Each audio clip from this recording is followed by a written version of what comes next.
કેન્દ્રીય ગૃહમંત્રી અમિત શાહે ભારત પોલ પોર્ટલ કર્યું લોન્ચ। સુરક્ષિત ભારત બનાવવાનો આશાવાદ વ્યક્ત કરતા કહ્યું, પોર્ટલ વિદેશ ભાગી જતા આરોપીઓને પકડવામાં થશે મદદરૂપ। સીબીઆઈ દ્વારા વિકસાવવામાં આવેલ પોર્ટલથી ગુનાઓને જડમૂળથી ખતમ કરવાનું છે લક્ષ્ય।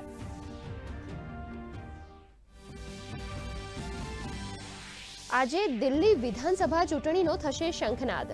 બપોરે 2 વાગે ચૂંટણી પંચની પ્રેસ કોન્ફરન્સ। 70 વિધાનસભા બેઠકો માટે તારીખો થશે જાહેર। ભાજપ, કોંગ્રેસ અને આપ વચ્ચે ત્રિકોણીય જંગ।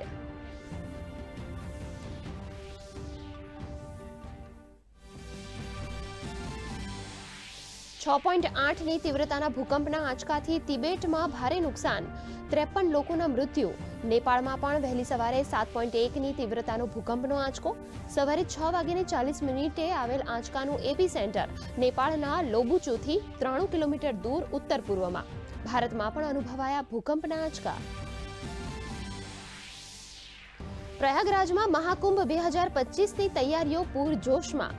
શ્રદ્ધાળુઓની સુવિધા અને સુરક્ષા માટે ઉત્તર પ્રદેશ સરકાર સજ્જ। કોઈપણ પરિસ્થિતિને પહોંચી વળવા એનડીઆરએફ દ્વારા કરાઈ મોક ડ્રીલ।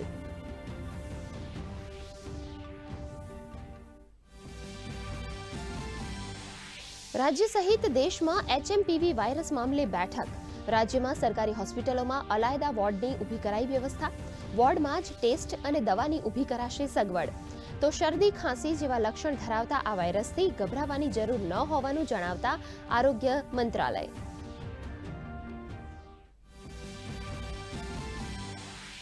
રાજ્યના ભુજ તાલુકાના કંઢેરઈ ગામે બોરવેલમાં યુવતી પડી જવાનો મામલો।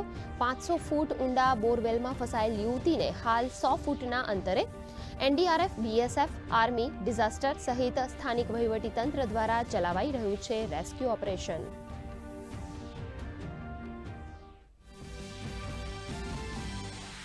રાજ્યમાં શીતલહેર, પવનની દિશા બદલાતા આગામી 3 દિવસ કડકડતી ઠંડી પડવાની આગાહી।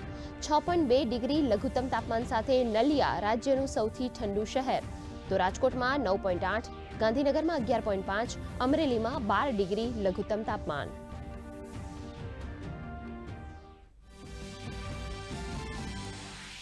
મહારાષ્ટ્ર થાણેનો 6 વર્ષનો રેયાંશ ખામકરે બન્યો સૌથી નાની ઉંમરનો તરવૈયો। રેયાંશે દરિયામાં 3 કલાકમાં 15 કિલોમીટરનું કાપ્યું અંતર।